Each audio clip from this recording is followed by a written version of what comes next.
জনাব নুরুল হক নূর, সভাপতি, গণ অধিকার পরিষদ। আপনার কাছে একটু আসি। সরকারের 3টি গুরুদায়িত্বের কথা বলেছেন জাতির উদ্দেশ্যে ভাষণে। সেই 3টি গুরুদায়িত্ব পালনের পথে কতটুকু এগুলো, দেশ ও দলগুলো আসলে কতটা নির্বাচনমুখী হতে পারলো, এবং জনাব ববি হাজ্জাজ যেটি বললেন যে নির্বাচন নিয়ে শঙ্কা এখনো কাটেনি, আপনিও কি তাই মনে করেন কিনা? সবাইকে শুভেচ্ছা।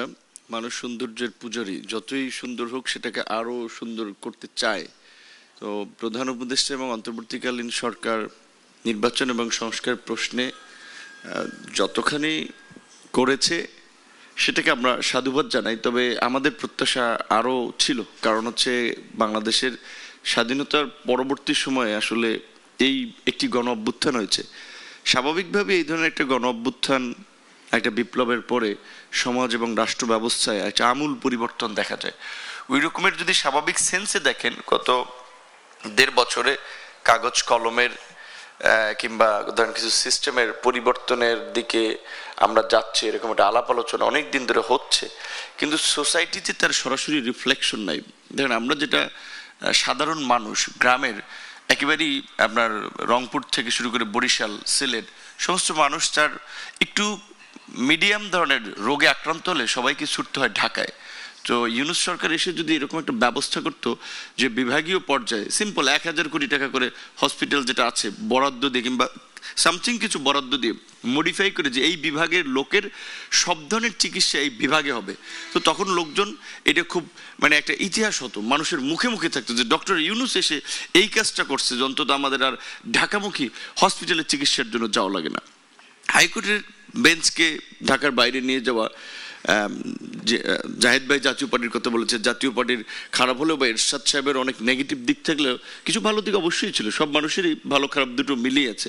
এরশাদ সাহেবের সময় যে হাইকোর্টের বেঞ্চকে ঢাকার বাইরে নিয়ে গেছিল ডিভিশনাল পর্যায়ে, শুধুমাত্র সেই সময় আমাদের কিছু প্রমিনেন্ট আইনজীবী নিজেদের ব্যবসাকে টিকিয়ে রাখার জন্য, কারণ তারা ঢাকা যেতে পারবেন না, ঢাকার বাইরে গেলে তো তাদের এক মামলায় আপনার 2-3 দিন শেষ, তো তাদের ব্যবসা টিকিয়ে রাখার জন্য তখন তারা এই সিদ্ধান্তটা বিরোধিতা করেছিল। ডক্টর ইউনূসের সরকার যদি এসে একটা সাহসী সিদ্ধান্ত নিত, হাইকোর্টের বেঞ্চ ঢাকার বাইরে আপনার কার্যক্রম পরিচালনা করবে, এইটা মানুষের কাছে খুব ভিজিবল হতো। কিংবা ধরেন আমাদের বড় সম্পদ, আমরা বিশ্বাস করি এই স্বপ্নগুলিতেই তৈরি হবে স্বপ্নের বাংলাদেশ।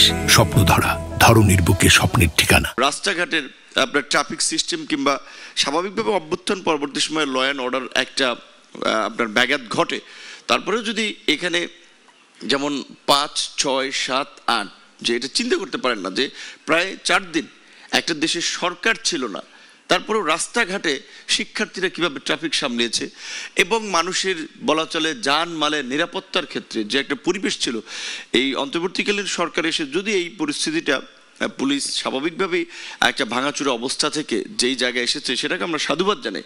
মানুষের এক্সপেকটেশন ছিল কিন্তু আরও একটু।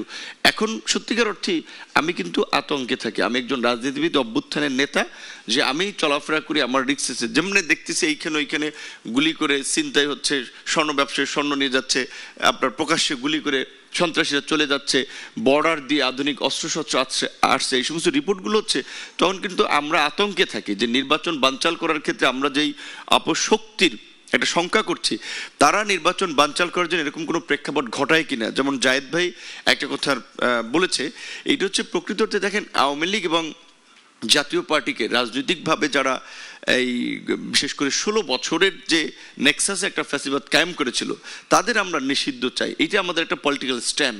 এখন অন্যান্য পার্টি, এখানে এনসিপি আছে, ববি হাজ্জাজ ভাই আছে, বিএনপি একটা বড় রাজনৈতিক দল, জায়েদ ভাই একজন ইন্ডিভিজুয়াল, তারা এটা চান কি না সেটা আবার তাদের ওপিনিয়ন। সেই আমাদের স্ট্যান্ড থেকে আমরা একটা প্রতিবাদ করেছিলাম, কিন্তু সেই প্রতিবাদটাকে এমনভাবে আসলে কি বলবেন যে একটা দমন পীড়ন করা হয়েছে বা ডিল করা হয়েছে, সবাইকে একটা মেসেজ দেওয়া হয়েছিল যে না, জাতীয় পার্টির প্রশ্নে কথা বলা যাবে না। তাহলে এই শক্তি কারা? যারা জাতীয় পার্টিকে প্রোটেক্ট করতে চায় এবং জাতীয় পার্টিকে রাজনীতিতে ভিজিবল করতে চায়। আপনারা দেখেছেন বিভিন্ন সংস্থাগুলো জরিপ করছে, সেই সমস্ত জরিপে আওয়ামী লীগের যেখানে রাজনৈতিক কার্যক্রম নিষিদ্ধ, সেখানে তারা রেশিও দেখাচ্ছে যে আওয়ামী লীগের এত পার্সেন্টেজ ভোট এবং সেটা আবার বাড়ছে, এরকম ধরনের।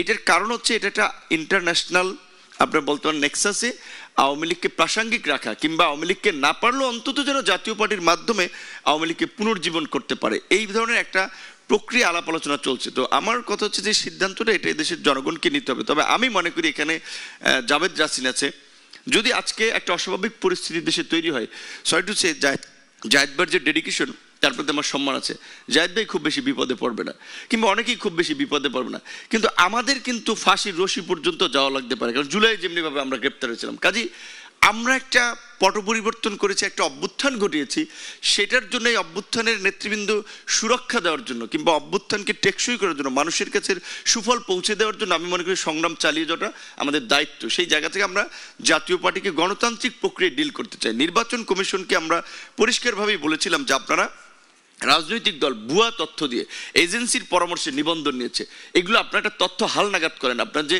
কন্ডিশন, অন্তত 100 উপজেলা কমিটির তথ্য এবং 200 উপজেলা, 100 উপজেলা 1/3 জেলা কমিটি ফাংশনিং কার্যক্রম অফিস সহ এই তথ্য হালনাগাদ করলে এই যে রাস্তার টং দোকানের মতো যে 60-65টা রাজনৈতিক দল না, এখানে 8 থেকে 10টা দলের বেশি, একটা দলের আপনার প্রাসঙ্গিকতা খুঁজে পাবে না। নির্বাচন কমিশন সেটা করে নাই। নির্বাচন কমিশন যেটা করেছে এইটা বলতে পারেন একটা গতানুগতিক কাজ। এই 5-7টা দল, আপনি চিন্তান, একটা রাজনৈতিক দলকে নির্বাচন কমিশন একবার ডেকেছে, তাদের কনফিডেন্সিয়াল কথা থাকতে পারে।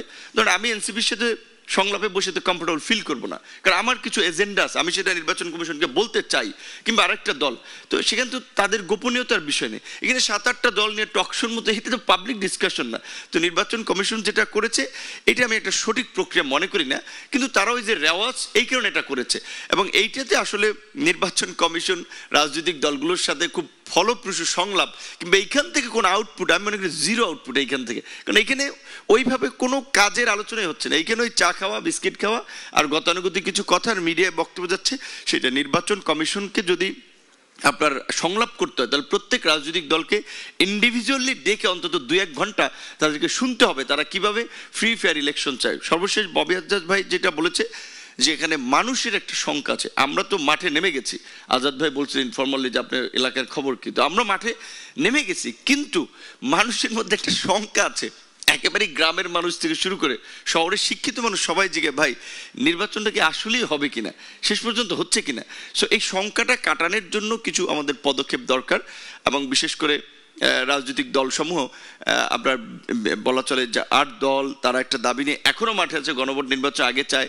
আবার আমরা সামগ্রিক প্রেক্ষাপট বিবেচনা করে, যেটা তাহসিন বলেছে, যে আমরা মনে করি যে আসলে এই মুহূর্তে দেশের বাস্তবতায় 2টো ভোট করার প্রাসঙ্গিকতা নাই, 2টো ভোট করতে গেলে ব্লান্ডার হবে। কাজে আমরা এই জন্য বলছি যে ন্যাশনাল ইলেকশনের সাথে এই গণভোটের কথাটি। এবং এখানে অনেকে বলছে এটা বিধান নাই, হয় না, আইন নাই। ভাই ডক্ট্রিন অফ নেসেসিটি বা যেটা বলে প্রয়োজনীয়তাই উদ্ভাবকের জনক, প্রয়োজন সাপেক্ষে অনেক কিছু হতে পারে, এটা একটা অস্বাভাবিক পরিস্থিতি যেমনিভাবে এই সরকারটা গঠিত হয়েছে।